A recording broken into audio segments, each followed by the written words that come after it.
The reservation was for 7:30 at a restaurant that had once been a church, its stained glass windows now glowing with candlelight instead of scripture. Maya had chosen it months ago, the moment the date had appeared on the calendar like a red circle moon. 10 years since the night we'd met at a rain-soaked bus stop, both of us too stubborn to share the last dry square under the awning. She'd laughed at my drowned cat hair. I'd fallen in love with the way her eyes matched the storm. Now, a decade later, she'd spent the afternoon in our bedroom with the door closed, humming off-key while straightening her hair into a dark waterfall. I'd heard the hiss of the flat iron, the soft clatter of hangers as she rejected one dress after another. I'd smelled the perfume she saved for milestones, jasmine and cedar, the scent of every important yes in our life together. At 6:45 she emerged in emerald silk, the color she wore when she wanted to make strangers stare and me stammer. She twirled once, the hem flaring like a bell calling me to worship. "Ready?" she asked, though her voice cracked on the second syllable. I blamed nerves. Anniversaries mattered to her the way birthdays matter to children. Proof that time could be tamed into something soft enough to hold. That we walked the 6 autumn blocks to the restaurant.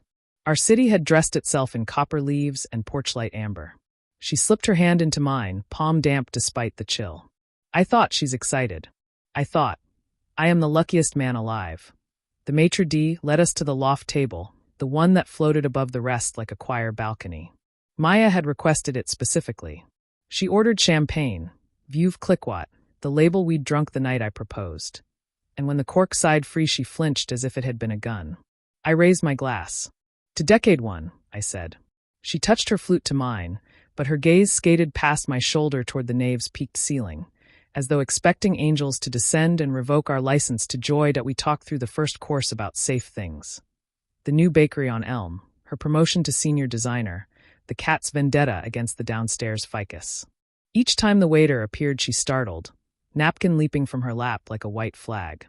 By the time the entrees arrived, duck for her, lamb for me, she was folding and unfolding the same corner of the menu until the paper fibers frayed like nerves. That I reached across the white linen battlefield. "Hey, where are you?" She blinked, focused, smiled too wide. "Right here." But her foot tapped a Morse code I couldn't translate. She excused herself to the restroom. I watched her climb the iron spiral stairs, emerald silk shimmering like a fish slipping upstream. She left her phone face down beside her bread plate. It buzzed once, twice, a third time, vibrating against the porcelain like a trapped bee. Curiosity is a kind of violence. I never meant to commit it. But the screen lit with each pulse, and the preview line floated unbidden into my retina. "Leaving the restaurant at 9. Don't let him suspect. Key under the frog." The words rearranged themselves into languages I didn't know I could read. My heart did that thing hearts do in movies, kept beating, but slower, soundtrack muted to a submarine thud. I told myself it was a joke, a colleague's prank, a typo auto-corrected into treachery. I told myself many things in the 10 minutes she was gone. When she returned, lipstick fresh, eyes brighter than they should have been, I was smiling the way a cliff smiles at the sea. She sat, tucked a strand of hair behind her ear. Left side first, the tell she'd taught me in year 2, and asked if I wanted dessert. "Chocolate soufflé takes 20 minutes, she warned, but it's supposed to be sinful. The word sinful cracked her voice again. I said yes because I needed the time. While we waited, she talked about the soufflé's rise and fall, how delicate things collapse from the slightest draft. She was the expert, I was the draft. At 8:57 the soufflé arrived, dark and puffed like a thundercloud. She spooned the center, held a bite toward my lips. I opened my mouth, closed it around air. She didn't notice. Her gaze had snagged on the antique clock above the bar. 9 o'clock, 9:01. At 9:03 she dabbed her mouth, stood. "I need to step outside for a second. Call from the sitter about the cat." The lie was so gentle it almost felt kind. I nodded, watched her descend the stairs, emerald silk disappearing through the oak doors. I counted 60 seconds, left enough cash to cover betrayal plus tip, and followed. Outside, the street was a tunnel of wind. Leaves cartwheeled like small animals fleeing fire. I stayed in the shadow of the buttressed wall and saw her half a block away, phone to her ear, free hand clenched at her side. She was walking fast, then faster, until the silk became a green comet. I tracked her past the bookstore we'd browsed the Sunday before, past the bench where we'd once shared a paper cone of roasted chestnuts, past everything that had been ours. At the corner she turned left toward the river. I hung back, heart ticking louder than my shoes. She stopped beneath the street lamp by the footbridge, the one whose lamp flickers like a dying star.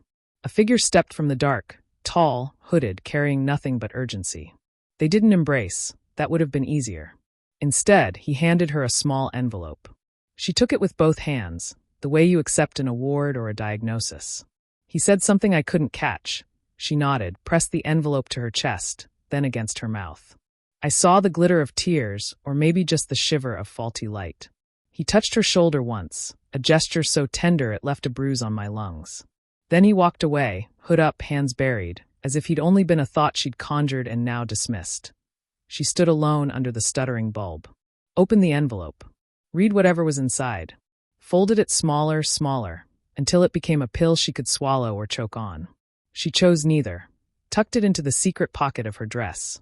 The one she'd sewn into every formal gown since her mother's pearls had fallen from a purse and shattered on a ballroom floor years ago. She squared her shoulders, wiped her face, and started back. I backtracked, heart sprinting, and reached the restaurant breathless 30 seconds before she did. When she came through the doors, I was seated again, napkin on lap, soufflé cratered and cold. She slid into her chair, cheeks flushed from October or from running away. "False alarm," she said. "Cat's fine." I smiled the way a knife smiles when it's pulled out. "Great." We finished the meal in silence, punctuated by silverware clinks. She didn't touch the rest of her dessert. At 10:15 the waiter brought a single long-stem rose in a slender vase, compliments of the house for the anniversary couple. Maya thanked him, then reached to move the vase and knocked over her purse.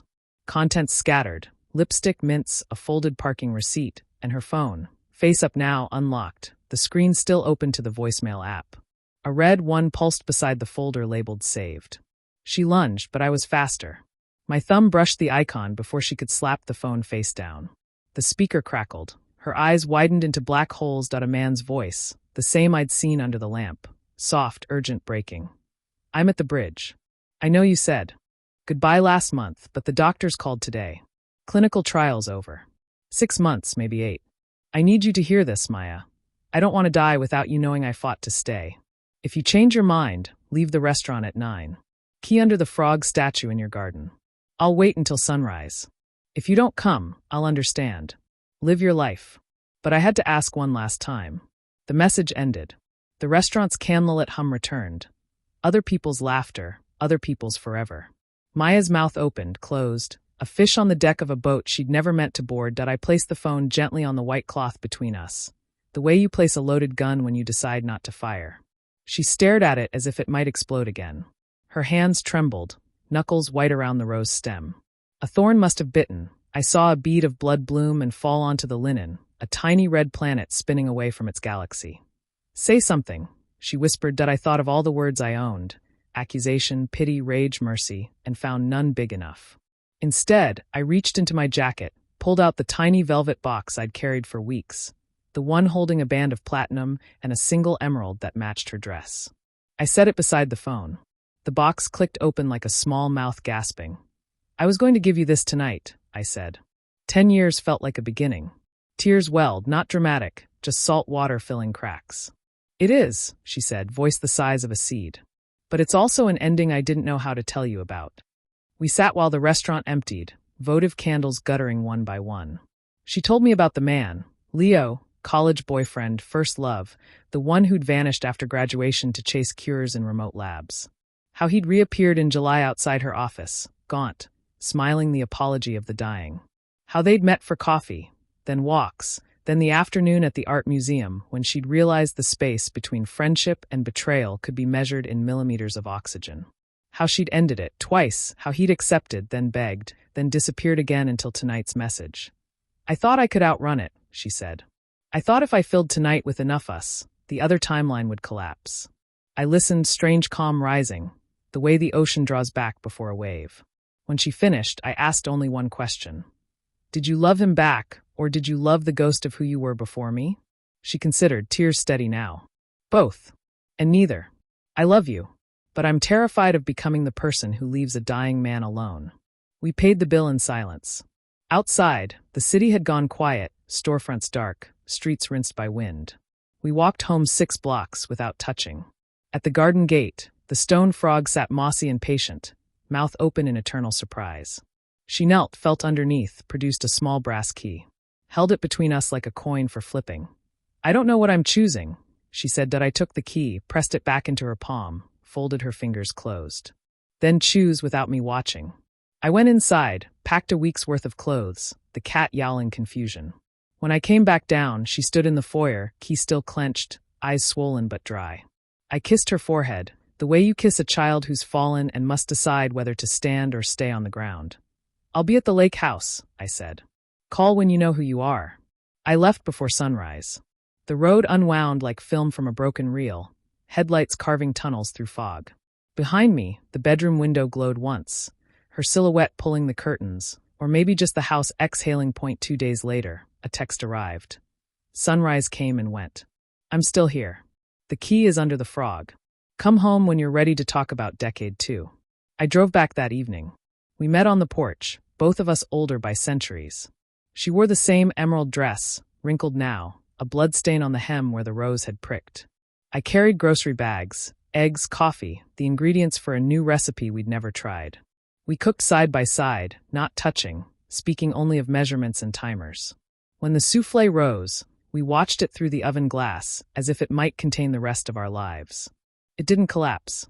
We ate it on the balcony, autumn spreading its copper tablecloth across the neighborhood.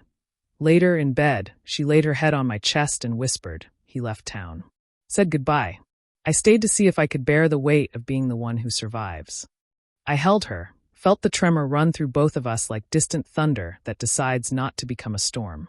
Outside, the stone frog kept its secret. Inside, we began the slow, ordinary work of stitching tomorrow to yesterday with whatever thread remained, fragile, frayed, but still unbroken.